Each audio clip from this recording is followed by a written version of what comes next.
Sony telah meluncurkan kamera baru mereka dan sepertinya ekosistem kamera mirrorless full frame compact mereka mulai benar-benar dimatengin dan sekarang lini tersebut jadi jauh lebih menarik.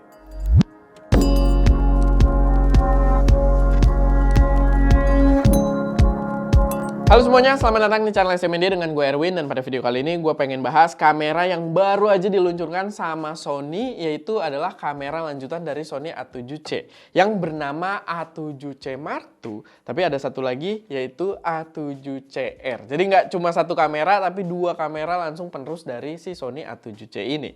Dan ini pastinya membawa angin segar buat teman-teman yang pengen kamera full frame tapi nggak pengen setup yang cukup bulky. Dan yang gue lihat memang Sony lumayan serius sekarang untuk mematangkan jajaran kamera mirrorless full frame compactnya. Bahkan lensa-lensanya pun itu banyak yang diupdate dengan ukuran yang jadi lebih kecil, dan juga banyak lensa original yang diluncurkan itu sebagai lensa full frame compact gitu ya. Jadi lini ini benar-benar jadi menarik banget. Disclaimer dulu, kalau video ini bukan video review, gue belum dapat akses ke barangnya, tapi di sini gue bakal bahas berdasarkan review-review yang udah ada di luar sana, berdasarkan poin-poin yang menurut gue cukup menarik buat kita angkat juga. Perbedaan dari generasi sebelumnya yang menurut gue perlu untuk kalian perhatikan. Tapi kalau misalkan nanti gue dapat kesempatan buat nyobain barangnya, entah mungkin dari Sony Indonesia, walaupun persentase kemungkinan tersebut sangat kecil, atau mungkin dari Focus Nusantara gitu ya, dari dealer kesayangan kita, ya gue bakal secepatnya coba untuk bikinin reviewnya. Tapi untuk saat ini kita bahas dari review-review yang udah ada di luar sana dulu. Dan sebelum masuk ke pembahasannya sendiri, gue pengen kenalin juga kalau kita ada preset Creative Adventure atau Creature, hasil kita jalan-jalan keliling Indonesia di episode Creative Adventure buat bikin foto-foto yang epic. Total ada 24 preset dan 6 diantaranya udah powered by AI yang bisa auto select subject dan mengatur warna berdasarkan selection tersebut. Kita udah coba nggak cuma buat foto adventure, buat foto-foto street fotografi, portrait, atau kalian sekedar main-main foto-fotoin kucing gitu ya. Kita udah coba juga, itu bisa ngeluarin warna yang epic dengan sekali klik doang. Cocok banget buat starting point editing foto kalian. Nah, selama bulan Agustus ini aja ada diskon kalau kalian pakai kode MERDEKA, itu diskon sampai Rp350.000 dan bakal berakhir sebentar lagi karena bulan Agustus udah mau berakhir juga ya. Jadi kalau kalian udah kepo, langsung aja cek link yang ada di deskripsi. Nah, balik ke pembahasan kameranya sendiri. Kita akan mulai dengan si A7C Mark II. Ini sebenarnya lumayan mirip sama konsep lamanya si A7C, di mana A7C itu adalah Sony A7 III yang dibawa ke body yang lebih kecil.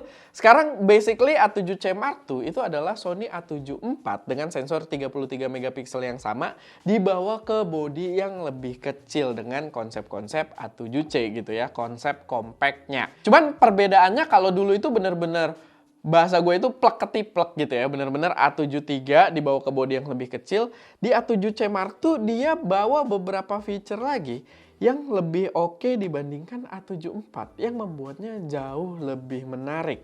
Karena pertama dia membawa AI processing power di A7C Mark II ini, jadi autofocusnya jauh lebih akurat gitu kan, dengan processing sendiri gitu, dengan chip processing AI-nya Sony yang terbaru, bisa subject detection yang benar-benar akurat banget, dan begitu juga dia bawa feature IBIS terbaru, dimana IBIS-nya ini katanya sampai 7 stop, walaupun gue denger di Petapixel itu katanya 7 stopnya itu dia kalau digabungin dengan stabilisasi lensa-lensa terbarunya.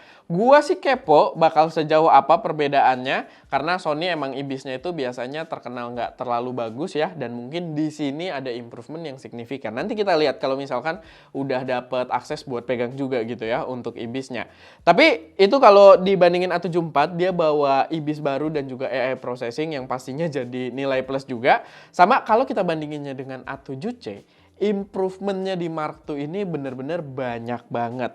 Kayak dia itu bawa dial di sisi depan, front dial. Jadi kayak gini nih, A7 IV di sini ada dial. Kalau di A7C yang lama itu nggak ada, sehingga kita agak limited untuk pengaturan segitiga exposure-nya. Sedangkan sekarang di A7C Mark II udah lebih cepat karena dialnya lebih proper dengan nambahnya dial di sisi depan ini untuk front dial.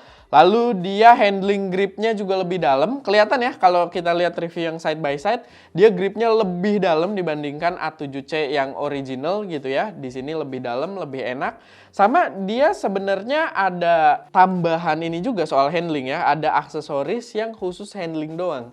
biar lebih gede ke bawahnya gitu ya. Bukan baterai grip karena dia nggak nyimpen daya juga, tapi buat biar lebih enak juga. Yang itu ide pertama kali gue lihat ada di Canon EOS RP.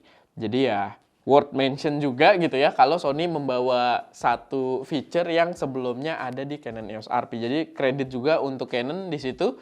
Dan dia pastinya membawa menu baru juga yang lebih touch friendly dibandingkan A7C yang original. Di ukuran yang compact ini pastinya ada yang kita relain juga. Salah satunya yang udah pasti itu adalah dual slot memory yang di A7C Mark II ini jadi cuma satu. Begitu juga full size HDMI yang ada di A74 itu pastinya jadi micro HDMI di situ. Tapi ini adalah kekurangan yang menurut gue expected juga gitu dari kamera yang compact. Yaitu adalah kekurangan yang menurut gue sangat wajar karena kita mencari mobilitas juga gitu ya. Sedangkan di sini yang kita cari di A74 adalah reliability, sehingga soal port dan slot memori tersebut menurut gue sangat-sangat wajar. Cuman yang agak aneh di kamera A7C Mark II ini ternyata dia tidak membawa mechanical shutter sama sekali. Walaupun di menunya itu agak misleading ya, karena menunya tertulis mechanical shutter, tapi kata Petapixel, kata si Chris itu dia cuman electronic first curtain. Walaupun memang gue juga nggak terlalu paham sistem kerjanya, tapi setahu gue electronic first curtain itu kayak tetap memanfaatkan electronic shutter digabung dengan ya ada shutter curtain yang mungkin cuma satu sisi doang gitu, karena shutter curtain itu kan harusnya ada dua sisi, jadi ya itu tetap ada kekurangannya juga dan itu wajib juga untuk dimention menurut gua kalau kalian memang lumayan fokus juga untuk ke fotografi. Jadi dia nggak kayak A74 yang punya fully mechanical shutter, di situ nggak ada gitu, di situ cuma pakai electronic first curtain shutter. Di sini gua harus kasih kredit lagi untuk Canon gitu ya, karena Canon di R50-nya itu juga nggak ada mechanical shutter, tapi tertulis dengan jelas kalau dia adanya elektronik dan electronic first curtain gitu. Di Sony entah kenapa di sini dia nulisnya, atau mungkin itu firmware awal gitu ya, kita nggak tahu juga, cuman ya itu sangat aneh dia menulisnya mechanical shutter ketika sebenarnya itu adalah electronic first curtain shutter gitu. Jadi itu sedikit worth noting juga. Tapi secara overall kameranya ini menurut gue menarik banget. Dari berbagai kesimpulan yang ada di luar sana juga memang dia jadi alternatif yang bagus banget buat A74 gitu. Jadi alternatif yang perlu digarisbawahi, jadi alternatif yang lebih murah gitu ya. Jadi di kesimpulannya si Chris pun dia bilang lumayan kita dapat fitur yang lebih kayak AI tracking gitu kan, AI processing power dan IBIS yang baru juga dengan ukuran yang lebih compact. Lumayan bisa irit beberapa dolar gitu ya, nggak cuma beberapa ya, $300 gue hitung, lebih irit $300 dibandingkan Sony A74. Jadi iya, lumayan banget dibandingkan ngambil A74 kalau memang ya spesifikasinya sesuai dengan kebutuhan kalian. Tapi itu harus gue garis bawahi karena Sony Indonesia rawan ngasih harga sembarangan gitu ya. Jadi semoga tidak terjadi kayak waktu A7C yang original di Indonesia harganya sempat lumayan lama lebih tinggi dari A73 yang nggak seharusnya begitu gitu. Jadi gue harap kita bisa pantau biar si A7C Mark II ini harganya tidak lebih mahal dari A74 karena secara positioning dia adalah solusi yang lebih murah. Ingat itu ya. Jadi itu soal si A74. Dia harganya itu kalau secara US dollar 2.198 US dollar. $300 lebih murah dari 2.498 US dollar harganya si A74 gitu. Jadi di Indonesia ya mungkin perbedaannya harusnya nyentuh 3 juta kali ya. $300 tuh bukan 3 juta ya, tapi menurut gua wajarnya di Indonesia harusnya 3 juta lebih murah dari si A74 ini. Jadi ya itu perlu kita worth untuk note juga gitu ya. Sama sekarang kita bahas untuk yang versi A7R-nya, resolution. Basically kamera tersebut adalah kamera A7R Mark V dengan sensor 61 megapiksel yang sama. Menurut gue ini keren banget karena kita punya pilihan kamera compact dengan sensor full frame 61 megapiksel. High resolution kemanapun kita pergi gampang buat dibawa-bawa. Walaupun ya itu kan lebih ke foto ya. Resolution tersebut jadi worth noting juga kalau dia electronic first curtain gitu ya, tidak full mechanical shutter. Jadi itu worth noting juga. Buat harganya si A7CR ini lebih ekstrim perbedaannya, maksudnya dibandingkan si A7R5 gitu ya. Dibandingkan A7R5 lumayan bedanya jauh gitu, nggak kayak yang tadi. Di sini bedanya 900 US dollar. Jadi si A7CR ini dijual dengan harga 299.998 US dollar, dan kalau si A7R Mark V-nya itu di luar 3.898 US dollar. Jadi harganya beda 900 US dollar. Ingetin, lebih murah dari si A7R Mark V gitu ya. $900 lebih murah. Bodinya mirip dengan si A7C Mark II ini, dengan tadi front dial juga gitu kan, dengan layar articulated juga, bawa IBIS yang speknya sama juga. Dan kalau di sini kalian yang aksesoris gripnya itu kalau di A7CR langsung dapat. Kalau yang A7C Mark II katanya itu harus beli terpisah, tapi kalau di A7CR itu aksesoris grip yang di sisi bawahnya udah langsung dapat, jadi lumayan convenient juga. Cuman di sini dia nggak bawa spek yang lebih tinggi dari A7R Mark V-nya gitu ya. Karena A7R Mark V itu udah bawa AI processing juga.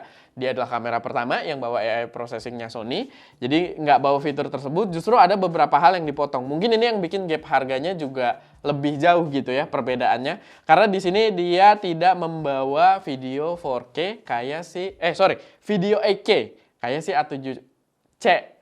A7R Mark V. A7R Mark V itu bawa video 8K, sedangkan di A7CR ini nggak bawa gitu. Jadi ada sedikit yang dikurangin, dan dia juga layarnya masih sama persis kayak si A7C Mark II. Walaupun gue berharap Sony kenapa nggak mengimplementasikan layarnya A7R Mark V ya. Itu layar yang super ganteng menurut gue. Tapi ya mungkin balik lagi masalah budget juga. Padahal ya kalau misalkan disematkan ukuran sih nggak bakal jadi kompromi ya. Karena layar tersebut well design banget, beautifully design menurut gue gitu ya. Smart banget. Jadi ukurannya tetap kecil tapi gerakannya bagus banget di layarnya A7R Mark V, tapi sayangnya nggak dibawa. Dan begitu juga di A7CR ini tetap bawa variangle biasa gitu. Sama kualitas layarnya sih ada peningkatan katanya dari A7C yang original ya, dari 900 ribuan pixel udah nyentuh 1 jutaan sekarang. Tapi ya kualitasnya sih tetap nggak terlalu bagus juga, walaupun cukup lumayan katanya buat kita ngecek fokus. Lalu dia juga rolling shutternya lumayan parah. Kedua kamera ini ya, sayangnya kedua kamera ini rolling shutternya lumayan parah. Kalau kalian lihat di video-video contoh di luar sana, di 4K-nya aja itu rolling shutternya agak kacau. Kalau yang A7C Mark II masih bisa selamat, tapi kita harus masuk ke mode Super 35 atau mode APS-C gitu ya, yang bakal cropping lagi, dan itu rolling shutternya bakal lebih baik gitu. Cuman ya jadi kayak bawa kamera APS-C gitu kan, karena sensornya yang dipakai cuma seukuran APS-C-nya. Pastinya ada kompromi juga dari segi ya luas gambar, low light, image circle yang nggak kepake dan lain sebagainya. Cuman kalau di A7CR itu kalian masuk ke mode APS-C-nya, gue lihat di videonya Jason Fong, itu malah tambah parah rolling shutternya. Gue nggak ngerti kenapa, tapi kayaknya kedua sensor ini memang readout-nya nggak terlalu cepet juga di kamera ini. Jadi ya itu komprominya adalah kalau kalian lebih ke video, memang videonya masih terbilang lumayan rolling shutter gitu ya. Sama ya pastinya karena dia tidak ada mechanical shutternya juga gitu, electronic first curtain doang, ya mungkin itu akan jadi sedikit kekurangan juga gitu, dimana efek rolling shutternya akan tetap kelihatan pada kecepatan-kecepatan tertentu gitu ya. Jadi ya itu worth noting juga. Overall buat konsep kameranya sendiri menurut gua balik lagi itu menarik banget buat teman-teman yang ngejar ukuran sensor full frame tapi nggak mau setup yang terlalu bulky. Dan gua suka banget dengan langkah Sony yang mengambil jalur yang serius ke ranah tersebut gitu. Jadi nggak cuma kameranya doang, lensanya aja mereka pikirin dengan ukuran-ukuran yang compact. Nggak kayak Canon yang ke RF-nya aja itu nggak dipikirin mateng-mateng buat lensanya gitu ya. Sekarang mereka punya RFS, lensa APS-C. Kenapa gue jadi nge-hate Canon mulu ya? Jangan deh. Kayaknya terlalu berat gitu ya. Kita udah habis bahas yang R100-nya juga. Cuman ya intinya gue soalnya agak benci karena si Canon ini nggak punya lensa third party sampai sekarang. Yang itu membuat soal ekosistem susah banget. Kalah sama Sony yang bikin ekosistem kamera full frame compact sekarang gitu. Udah yang nggak compactnya udah komplit banget, sekarang mereka serius ke yang compact dan udah matang duluan dengan cepat gitu ya. Gue harus appreciate Sony juga akan hal tersebut gitu. Jadi menurut gue kedua kamera ini adalah kamera yang patut juga buat kita tunggu kedatangannya di Indonesia, dan peran kita itu adalah memantau biar Sony nggak sembarangan ngasih harga gitu ya. Kita dari sudut pandang konsumer di sini, dan gua sangat mengecam kalau Sony meluncurkan kameranya dengan harga yang tidak sesuai positioningnya secara global gitu. Oke, paling itu aja sih sedikit pembahasan gua untuk kamera terbaru Sony A7C Mark II dan juga A7CR kali ini. Kalau ada koreksi, saran atau pertanyaan, silahkan taruh aja semuanya di kolom komentar. Dan jangan lupa, preset kita diskonnya udah mau habis, jadi kalau kalian udah tertarik, langsung aja cek link yang ada di deskripsi. Oke, paling itu aja. Gue Erwin, di belakang kamera Daska, dan jangan lupa tetap berkarya.